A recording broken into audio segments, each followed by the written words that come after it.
Ok, xong group chuyện xong bọn thằng này xoay công mà can video thay mấy người này cứ nhôm màu vậy tại tao từng laptop mà tật xem đẹp stock ở bàn được trong miếng nữa chắc xem đẹp fan cái đôi chỉ bóng phone đã score nhôm tặng nơi TikTok Facebook page cái đôi chỉ bóng phone nơiក្នុង YouTube aiមើល video នេះបានហើយសម្រាប់បងប្អូនដែលមានតម្រូវការជាក់ស្ដែងនៅក្នុងការប្រើប្រាស់ទៅលើ computer បងប្អូនទាំងនេះអាច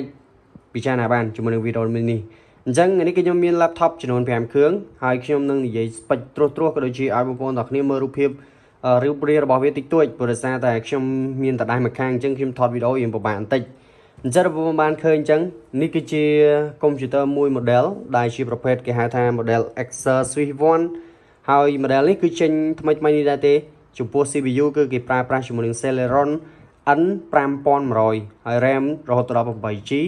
SD របស់វាឬក៏យើងហៅថា M.2 ហ្នឹងគឺរហូតដល់ 512GB ធំមែនទែនសម្រាប់មកគ្រាប់នេះហើយអេក្រង់វា 14 inch Full HD មកល្មមមកស្អាតតែម្ដងអញ្ចឹងបងប្អូនឃើញរូបរាងរបស់វាគឺស្ដើងហើយអានេះគឺជា logo របស់វាបងប្អូនទាំងគ្នាបាទ logo ផ្នែកខាងក្រោយអានេះគឺជាបាតរបស់វាអញ្ចឹងម៉ាស៊ីននេះគឺសុទ្ធតែជាម៉ាស៊ីនសំណុំស៊ីនតែម្ដងគ្រាន់ថា visitor តិចតួចវាមិនជាបញ្ហាទេអាហ្នឹងបាទហើយតម្លៃវាគឺ195បងប្អូនទាំងគ្នាមកល្មមប្រើតែម្ដងចំពោះ port USB គឺវាមាន USB Type A ក៏ដូចជាកាសហើយខាងនេះវិញគឺយើងមានប្រភេទគេហៅថា USB-C អញ្ចឹងវាសេរីខ្ពស់មែនតើសម្រាប់អ្នកដែលគាត់ទៅតែចាប់ផ្ដើមប្រើប្រាស់ computer ដំបូងប្រហែលជាគាត់ធ្លាប់ដែរបានស្គាល់ប្រភេទនេះទេអានេះគឺជា USB-C ដែលវាអាចធ្វើការផ្ទេរទិន្នន័យបានលឿនមែនតើអញ្ចឹងសម្រាប់ Acer V1 នេះគឺមានតម្លៃពិសេស195ហើយចំពោះអានេះគឺជាប្រភេទ Lenovo បងប្អូនទាំងគ្នាដែលតម្លៃរបស់វានឹងគឺរហូតដល់235ក៏ប៉ុន្តែវាបាន CPU ចំនួនខ្ពស់គឺ Core i5 ចំនួនទី8បាទហើយ RAM វា 8GB SD 256GB បាទហើយចំពោះអានេះវិញគឺជាប្រភេទ Acer ដូចគ្នាបាទ Acer នេះគឺជា Up Sprite 3សម្រាប់តួវាគឺស្អាតមែនទែនហើយដែកគឺជាប្រភេទដែកតែម្ដងអានេះដែល Core i5 ចំនួនទី8ដែរបាទ RAM 8GB SD 256GB ដូចគ្នាតម្លៃ235ចំពោះមកគ្រាប់នេះគឺជាប្រភេទ Acer Swiss 1បងប្អូនទាំងគ្នាបាទដែលតម្លៃរបស់វាគឺត្រឹមតែ175ទេវារៀងស្ទើរតួតិច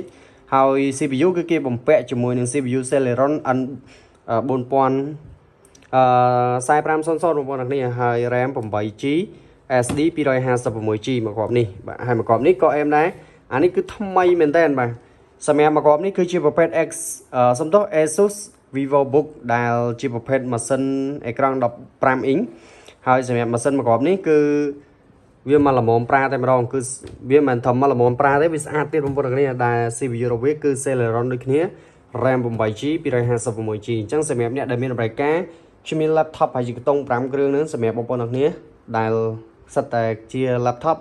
ដែលបងប្អូនយកទៅប្រើប្រាស់ការងារដូចជា Word Excel ក៏ដូចជាបងប្អូនដែលរៀនប្រើប្រាស់ដំបូងឬក៏បងប្អូនទាំងគ្នាយកទៅប្រើប្រាស់នៅលើ online បាទ online ដូចជា Telegram Google Chrome ឬក៏ check ទៅលើ browser ផ្សេងជាពិសេសសម្រាប់អ្នកដែលទៅរៀនដំបូងគឺត្រូវមែនទែនបងនេះអញ្ចឹងវីដេអូនេះគេមានប៉ុណ្្នឹងទេអរគុណសម្រាប់ការតាមដានទស្សនាវីដេអូនេះយើងនឹងជួបគ្នាម្ដងទៀតនៅវីដេអូក្រោយបាទ